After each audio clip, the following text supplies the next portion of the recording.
Anak! May bisita ka! Wala akong baki! Anak! Nakausap ko na yung coach mo. At pinakiusapan niya na yung ibang teachers mo para pumayag na humabol ka na lang dun sa ibang klase mo. Makoy! Ano ba? Lumabas ka nga dyan? Makaryo talutod ka bakungan! Lumabas ka na dyan! Bakit ka tumatawa? Yun po pala yung real name niya. Ang baho. Bakit ka tumatawa? Hindi mabaho yung pangalan ko. Grabe ka.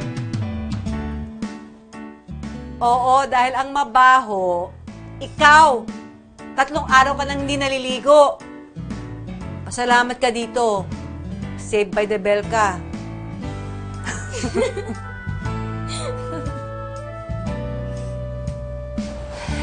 Binata na ang totoy ko. Yun, hindi ko na mapipigilan. Ang hirap nung nakita kong nasaktan siya. Pero natulungan ko siya. Pero sa susunod na pagkakataon, ewan ko kung magagawa ko pa yun. Pero ganun talaga. Siguro, kailangan ko ring sabayan ng pagtanda ng binata ko.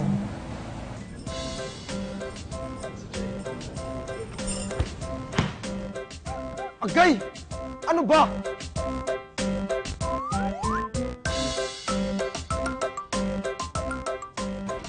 I'm sorry. Buti nagsasorry ka. Ang sakit nun. Hindi ako nagsusorry sa'yo dahil binato kita ng bola. Ha? Bakit nagsasorry ka? Nagsusorry ako sa'yo dahil tinago ko yung feelings ko sa'yo. Gihigagmata ka. Tinoda?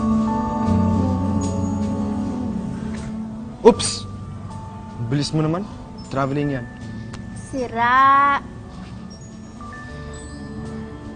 Huwag ka mag-aalala. Naka 3 points ka na dito.